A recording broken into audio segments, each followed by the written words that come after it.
तो लिख लेते हैं यहाँ पर, ठीक है। इधर सैटर्न बना लो एंड इधर हम बनाते हैं मून, ठीक है। अभी दोनों की क्वालिटीज को एक बार लेके चलते हैं ताकि आपको क्लियर हो कि ये प्लैनेट्स कैसे इनको देखना है। सैटर्न की एक क्वालिटी लेते हैं रिस्पॉन्सिबिलिटी। पहली चीज तो आपको पता ही है, रिस्पॉन्सिबिलिटी का प्लैनेट है, ठीक है, रिस्पॉन्सिबिलिटी। और ये किस चीज की रिस्पॉन्सिबिलिटी मांग रहा है यहाँ पर? दो चीजों की रिस्पॉन्सिबिलिटी मांग रहा है। क्या? किस चीज की Mother house, responsibility? mother Mother happiness. house, mother and emotions. emotions. You have to be responsible with your emotions, ठीक है। इमोशनल रिस्पॉन्सिबिलिटी खुद की है जिम्मेदारी लाइफ के अंदर। किसी पर डिपेंडेंसी आ गई तो शनि यहाँ पर विष योग जो आप बोलते हो एक्टिव हो जाता है। जैसे ही आपने अपनी हैप्पीनेस किसी और के हाथ में दे दी कि ये इसकी वजह से मैं खुश हूं, उस दिन शनि फिर वापस अपने उसी प्रभाव को दिखाना शुरू कर देगा जिससे सब रखते हैं। तो अपनी रिस्पॉन्सिबिलिटी हैप्पीनेस की ले लो और अपनी लाइफ में क्लियरली डिफाइन कर लो क्या क्या चीजें खुशी देती हैं और वो करते रहो, चाहे दूसरा आदमी लाइफ में आए चाहे जाए, कुछ भी करे। अपनी हैप्पीनेस अपने हाथ में होनी चाहिए। That is the biggest remedy for Saturn moon conjunctions, ठीक। एक चीज तो ये होगी। दूसरा, मदर की भी रिस्पॉन्सिबिलिटी इनको उठानी पड़ती है। नाउ उठानी कैसे पड़ती है कि मदर के साथ ये रिलेशनशिप थोड़ा सा हॉट एंड कोल्ड रिलेशनशिप होता है। इनफैक्ट थोड़ा कोल्ड रिलेशनशिप बन जाता है, क्योंकि मदर क्या है, mother likes to give you advice and the Saturn is the planet which is already mature. तो मदर की एडवाइस लेने में थोड़ी सी चैलेंज होता है ना। हालांकि मदर देती है एडवाइस, लेकिन ये उसको उतना क्लियरली समझ नहीं पाते या उसको रिस्पॉन्सिबिलिटी को समझ नहीं पाते कि एडवाइस की जरूरत नहीं है। सो वो भी एक यहाँ पर है कि ज्यादा एडवाइजरी नहीं होनी चाहिए मदर यहाँ पर। Just give one concern and खत्म। नहीं तो फिर क्या होगा, वो स्ट्रेस में कन्वर्ट हो जाएगा। Mother will give stress. See, ये उल्टा भी काम करता है। रिस्पॉन्सिबिलिटी के साथ इसको स्ट्रेस लगा दी है। दूसरी क्वालिटी सैटर्न की स्ट्रेस है, और ये मदर है।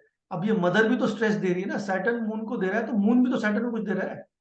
Moon is giving stress to you, mother is giving stress. तो इसलिए ये रिलेशनशिप टू वे रिलेशनशिप है। दोनों एक दूसरे को कहीं ना कहीं पे परेशान करते हैं प्लैनेट से। So that is where you have to be very, don't be overly concerned about the child in this case. नहीं तो बच्चा आपकी नेगेटिविटी ले लेगा आपसे स्ट्रेट अवे, है ना। जो आपके चेहरे पे दिख रहा है उसके दिमाग में वही आ जाएगा, सेम टू सेम, एग्जैक्टली वैसे ही कॉन्शियस सबकॉन्शियस माइंड में आ जाएगा उसके। नंबर 3 चीज, Saturn is discipline, right, and moon is mind, या फिर आपके कह लीजिए हैप्पीनेस कह लीजिए। तो हर चीज टाइम बाउंड होनी चाहिए। जो भी काम करते हो अपने रूटीन में टाइम बाउंड होना जरूरी है। It should be very very systematically disciplined तरीके से काम करना। तो अपने ऐसे करियर को चूज करना है जिसमें टाइम बाउंड काम होता हो, जिसमें उठने का भी टाइम हो, सोने का भी टाइम हो, खाना खाने का भी टाइम हो, हर चीज टाइम हो। That means a person is cut out for service careers. Business में कोई टाइम नहीं होता, कभी भी चले गए कभी भी आ गए, लेकिन जॉब में होता है, सर्विस में।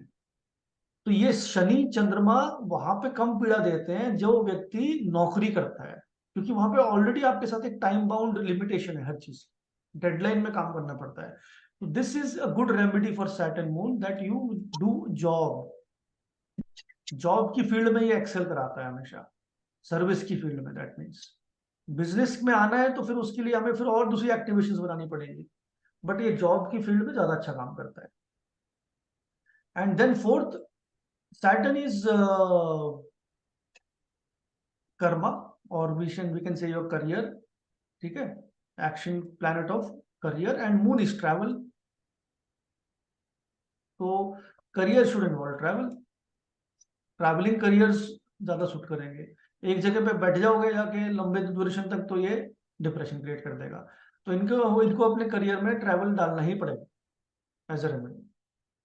That is the only solution to get good results out of this combination. Otherwise it starts working it like a negative yoga, ठीक है। तो इस चीज को आपको ध्यान रखना है। These are some of the things which you can help neutralize this combination.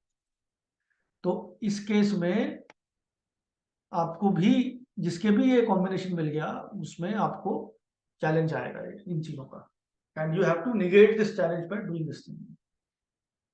जी दिलीप। तो सर मतलब हमें अगर ये सारी चीजों को कहीं से भी थोड़ी सी इम्बैलेंस हुई तो वो डिप्रेशन में या फिर नेगेटिव माइंडसेट में चला जाएगा, राइट? 100%। थोड़ी सी भी नेगेटिविटी आई तो वो माइंड को सीधा अफेक्ट करेगी। यहाँ पर planet of negativity is Saturn, और वो मून के साथ प्लेस्ड है, मतलब माइंड के बिल्कुल माइंड के साथ ही प्लेस्ड है। Mind will always find an excuse for anything negative. जैसे ही उसको मिलेगा नेगेटिव एक्सक्यूज, वो पूरा नेगेटिव हो जाएगा वहां पर। यहाँ पर हमें मून को आगे लेके चलना है ना, मून को जोड़ना है सैटर्न के साथ में। एक और जगह पे ये बड़ा हेल्प करता है, केयर गिविंग जॉब्स के अंदर, जहां पर पीड़ित को, जो मतलब जिसको केयर की रिक्वायरमेंट है, वहां पर जाके आप ये काम करो अपना करियर का।